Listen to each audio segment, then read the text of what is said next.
Liftoff. Artie Odometer, near the end of a long shift, while sitting in his cab, watches as a Buick with tail fins exits the parking lot of Old Joe's Cafe. It rounds the corner and slowly leaves the road crossing a plowed field. "That's unusual," thought Artie. "There isn't even a road there." He watched the taillights glowing red as they disappeared into the night. "I could swear those taillights left the ground." "Come on," Old Joe whistled through his teeth. "That's impossible." "Impossible or not, I know what I saw." "That's what everyone who sees a UFO says. Are you saying you saw a UFO?" "No, not exactly. But it had taillights, red taillights, illuminated taillights, so it must have had a source of electrical power." "And how do you suppose those lights last long enough to cross the galaxy? Where do they go to get replacements? Some auto parts store around here? Speaking of which, where do they buy their gas? And what grade of gas would you have to buy?" Artie listened to this with a grim face. "Okay, maybe I just dropped off to sleep in the cab and dreamed the whole thing. I didn't see any little green men." "You see, Artie, there's a reasonable explanation for everything. And when you finally find one, you'll sleep better at night. Coffee, no sugar, right?" Artie nodded his head.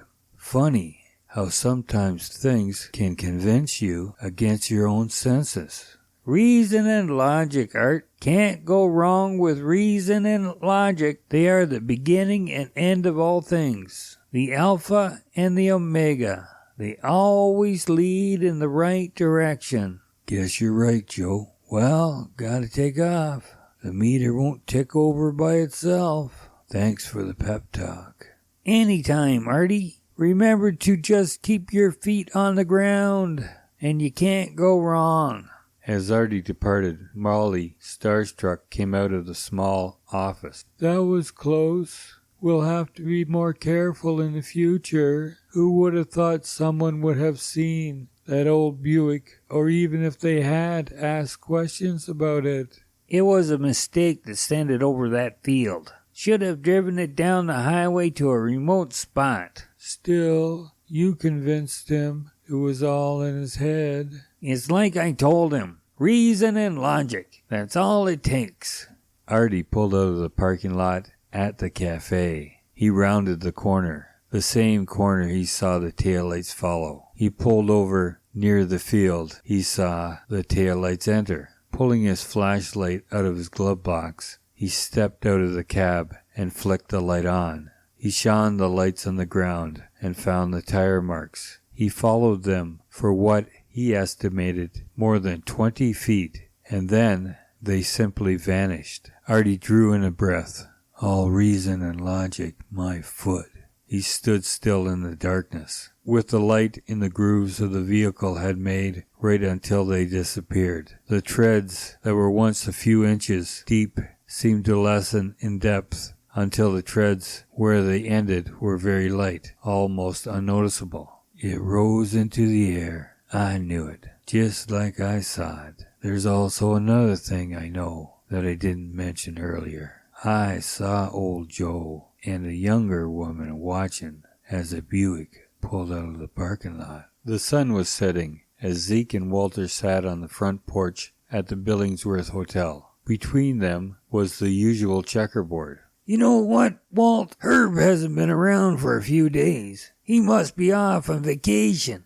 "Yeah, well, they never fill us in on anything going on around here, do they? Might have gone to the far side of the moon, for all we know." Artie had been driving cab for about 3 hours. He planned on driving until after midnight.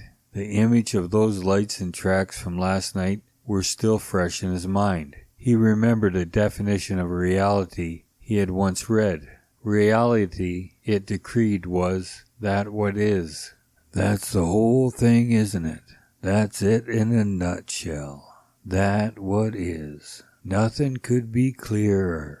Either it is or it isn't. either what is or what isn't what. Sometimes it does no good at all to talk to yourself. Artie, spotting the two guys, pulled up in front of the Billingsworth. He mulled it over for a few minutes. What have I got to lose anyways? Zeke and Walter turned in the direction of the cab. He got out and walked towards them. Zeke smiled and half yelled, "If you're looking for directions to sanity, stranger, you can't get them from here." Sanity? I already got enough of that. Besides, I can tell you sanity is overrated. Leaves a person in kind of a dense fog. Walter asked, Did someone call for a cab from here? Is there someone in particular you're waiting for? Well, I was just passing, and I saw you two guys out here, and I don't know. I just thought I'd stop and ask you a question or two. That is, if you don't mind. "Hey," offered Zeke, "if you're desperate enough to ask us, go for it. But I should warn you, Walter here's as crazy as a loon, and he's a little better shaped than me." Walter chimed in. You can't even buy this advice. We're completely off the market. Name's Artie Odometer. Pleased to meet you guys. You haven't steered me wrong so far. It's not your fault. It's probably a sin to steer a cabbie in the wrong direction. So what is it all about? Lay it on us. But be warned, added Walter, looking around to make sure they were alone. We've been off all our meds for more than a week now. Artie cleared his throat. Ever seen a UFO?